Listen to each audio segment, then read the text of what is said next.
Colleagues, we are seeing the abuse of international structures for political ends, including by using the International Court of Justice advisory opinions as a way to pursue national agendas. The ICJ has been used by South Africa to accuse Israel of genocide. Unfortunately, the term genocide has been misappropriated to become an international slander. The United States helped found the United Nations after World War II to prevent future global conflicts and promote international peace and security. But UN agencies and bodies overall have drifted from their core missions.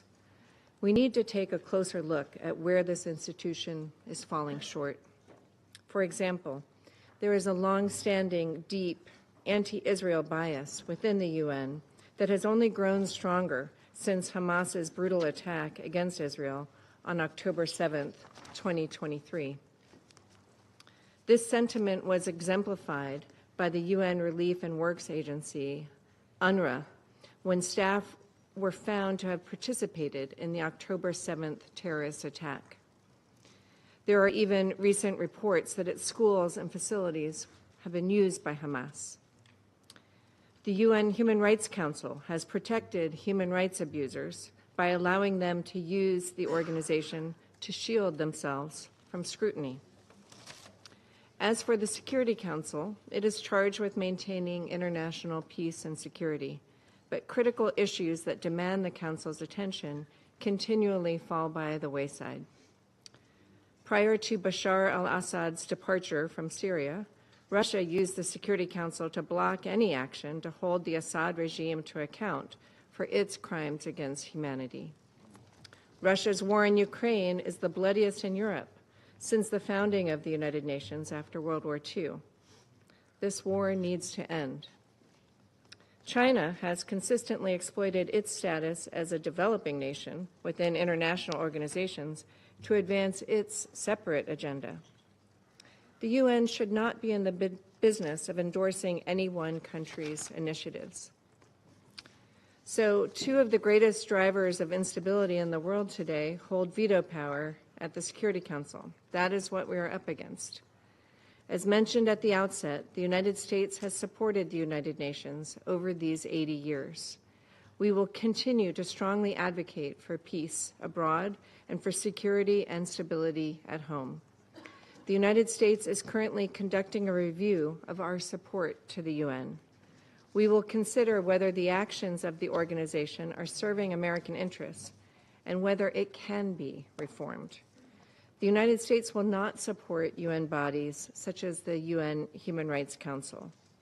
We will review bodies such as UNESCO, which has a history of anti-Semitism or anti-Israel sentiment within the organization. Colleagues, we are seeing the abuse of international structures for political ends, including by using the International Court of Justice advisory opinions as a way to pursue national agendas. The ICJ has been used by South Africa to accuse Israel of genocide. Unfortunately, the term genocide has been misappropriated to become an international slander. I now give the floor to the representative of the Russian Federation. We welcome the personal participation of the Minister for Foreign Affairs of the People's Republic of China in today's open debate. We welcome the participation of other ministers and senior representatives. We believe that the topic proposed by the Chinese presidency is highly relevant. It provides us with a good opportunity to discuss through the geopolitical prism the root causes of the current profound crisis plaguing the modern international world order. We see today's meeting as a unique continuation of the discussions which took place in July 2024, when the Council under Russia's presidency considered the question of multilateral cooperation in building a more fair, democratic, and sustainable world order. 80 years ago, on the 4th of February, 1945,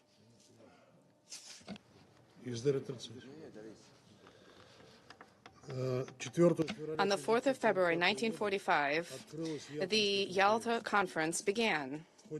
During this epochal meeting, the contours of the post-war world order were set out, at the heart of which was the United Nations. In the international legal dimension, the Charter of the United Nations first set out the equality of all states, ridding the world of patterns of legitimization of the claims of certain countries to domination. The result of this groundbreaking decision was the process of decolonization, which gifted freedom to numerous enslaved peoples. Furthermore, despite all of its strengths and weaknesses, which politicians and academics continue to debate, the United Nations as a whole fulfilled its founding purpose, namely preventing a new world war.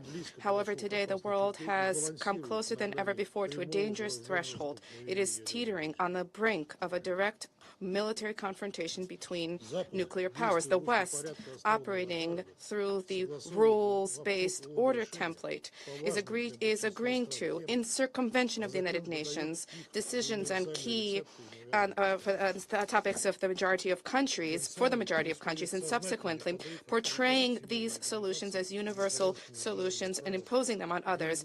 We therefore see a deliberate undermining of the authority of the United Nations and the primacy of international law in governing international relations. We are witnessing a broad application of the practice of unilateral coercive measures being imposed whenever supporters of methods of force in global politics do not manage to push through their desired outcome at the Security Council. An example of this is the situation in Iran. After the expiration of a number of restrictions in Resolution 2231 in October 2024, European countries failed to adopt practical measures to lift restrictions against Iran, extending them indefinitely at the national level. Let us recall that the only body authorized to impose sanctions is the Security Council. Any other measures are unlawful in nature. However, sanctions by the Council themselves are not etched in stone. As with any other instrument for the maintenance of international peace and security, the Council has a duty to proactively work to update them, to adapt them, to reflect new realities, and ensure their effective implementation. In this vein, it is clear that the current restrictions imposed against the DPRK is not helping to normalize the situation on the Korean Peninsula, and a major revision is long overdue. Failure to abide by the UN Charter and a reckless approach to Security Council resolutions on a number of acute international issues has now become the hallmark of the West. From the poorly hidden disclosures of many Western politicians and diplomats, we see that for their capitals, Security Councils are meaningless. They, with marked regularity, are not being implemented, or they are merely viewed as being non-binding. Behind these actions, there's a keen desire to preserve the neocolonial system of exploitation, allowing its ruling elites and financial industrial capital to parasitically plunder the resources of developing countries. Russia has been undertaking efforts to advance anti-colonial and anti-neocolonial agendas at the United Nations, including the adoption of the General Assembly Thematic Resolution in December 2024. In the context of efforts to resolve the Ukrainian crisis, it is becoming clear who genuinely advocates a more fair, equitable, more equal world, and who are living in the past and are striving at any cost to make their geopolitical agendas a reality. Any state claiming to act as a mediator and proposing peace initiatives must first and foremost clearly understand what caused this conflict. The root cause of this conflict is the disregard for the legitimate interests of the Russian Federation in the area of security, and an aspiration to inflict a geopolitical defeat on Russia, as well as failure by the regime which seized power following an institutional coup.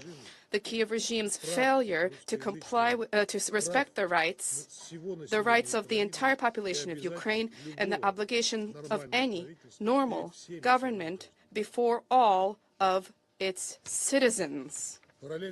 Alongside the achievement of the goals of the special military operation, Russia has been advocating the establishment of a system of indivisible and equal security in Eurasia, through which all states can be confident in their own security and will not attempt to uphold them at the expense of others' interests.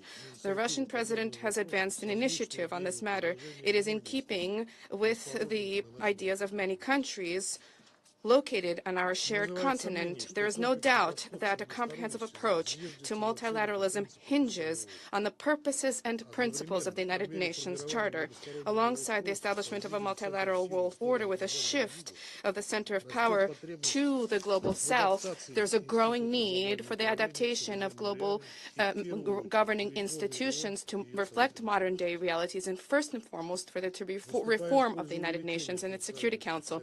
We advocate greater representation at the Security Council of African, Asian, and Latin American states. The unjustified domination at the Council of Western States as successors of colonial powers is a relic of the past. There have been tectonic shifts in the global economy. The share of BRICS countries in the global GDP is a little more than 37%, and has surpassed the share of countries of the G7, 29%. The reform of the global financial architecture needs to reflect these processes. Of paramount importance is the prompt reform of the Bretton Woods institutions and the WTO, whose work is needs to be based on and reflect the real weight of non-Western centers of economic growth. What do we see in this area? Merely attempts by the OECD to stymie meaningful reform and to cling to the existing system, which allows for financial instruments to be used as weapons of mass destruction, which is further resulting in fragmentation of the global economy. There's an ongoing colonialist practice of imposing ideological designs and political solutions and socioeconomic models which are geared towards plundering sovereign states. Resources, according to existing assessments, developed countries have siphoned off of countries in the global south since the adoption of the 1960 Declaration on Decolonialization, siphoned off resources amounting to $62 trillion.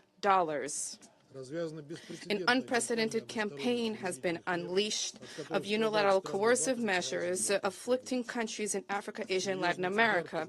A grave blow to the global financial system is being dealt by the outright theft by Western countries of sovereign assets and currency reserves. At the same time, there are limitations on access to technology which are brought into play, and this directly runs counter to genuine multilateralism, worsening inequality, and placing a slowly ticking time bomb, thwarting prospects for the achievement of sustainable development goals. A growing mistrust in the financial system based on Western reserve currencies and the visible outflow of funds and securities and debt obligations of Western countries and major banks is fueling processes of activization of regional ties, for the formation of effective and secure multilateral international economic mechanisms, alternatives to those which the West has been controlling and using for the advancement of its parochial interests. This includes expansion of transactions in national currencies, the establishment of independent payment systems, and the establishment of an industry market chains and circumvention of those channels that have been blocked or compromised as a result of politically motivated restrictions. Interregional and regional organizations and their partnerships, in our view, have the potential to become linchpins that govern the multilateral world order institutes. So this is an approach which has been set out in President Putin's approach, a blueprint for a greater Eurasian partnership, the economic bedrock for our initiative for common indivisible security in Eurasia. There is no doubt that an important role here that lies with BRICS, the SCO, as well as the CIS, the Eurasian Economic Union, ASEAN, and other associations. An apt example of regional cooperation is the activity of UNRWA, an excellent example of this. For many decades, they have been providing assistance to Palestinians in humanitarian assistance, education, healthcare, and social services on the occupied Palestinian territory. Essentially, UNRWA has been doing everything which the occupying power, West Jerusalem, has an obligation to do. The occupying power, which has been waging an unprecedented persecution against UNRWA. the ongoing work of the agency without obstacles as a ticket to the survival of the residents of Gaza and the West Bank. Today, UNRWA for the residents of Gaza is the their sole last hope to which there is no and can be no alternative. Our duty is to protect the mandate of the interests of the agency to advance its work, its unique work for the Palestinians, both in the occupied Palestinian territory and in neighboring Arab countries. In this connection, we support the call of the UN Secretary-General and the General Commissioner of UNRWA to Israel for it to comply with its international legal obligations and to lift the Knesset legislation for the prohibition on UNRWA's activities. Clearly, an important impetus for strengthening multilateralism is becoming is being reflected in the multiplying global challenges faced by humankind. They include healthcare crises, the infiltration into our lives of unbridled digital technologies, climate change, the so-called demographic transition, which essentially, as some experts have deemed, this is a demographic suicide for a growing number of nations. The United Nations is designed to play a central coordinating role in developing adequate solutions with the involvement of all stakeholders, and depoliticized international scientific cooperation is designed should present a compelling and long-term basis for the adoption of such decisions. When it comes specifically to the achievement of the SDGs, major hopes have been pinned on the forthcoming Fourth International Conference on Financing for Development to be held in Spain in July. Among other priorities, we would note the issue of the digital divide. We advocate the establishment of international dialogue and stepping up the activity of specialized international organizations with the aim of reducing digital inequality, providing assistance to developing states and states with transitional economies, and fleshing out national legislation and high technology infrastructure for the digital economy. Discussions on the above-mentioned issues need to take place without slipping into futile polemicism, otherwise tangible results will be beyond reach. There's a need to restore professionalism in diplomacy, a culture of dialogue, the ability to listen, to hear others' views, to preserve channels for crisis communications.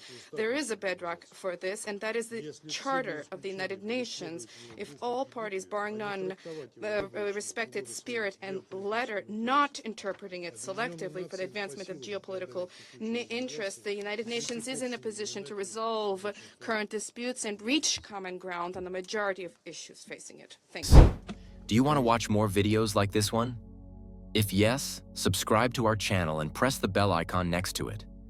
We have decided to bring videos on something nobody talks about: African politics, economy, and increasing power. Thanks for watching, and until the next video, stay tuned. Tell us what you think in the comment section. Like and share the video, and subscribe so that you don't miss any of our African videos. It's the best way to support us.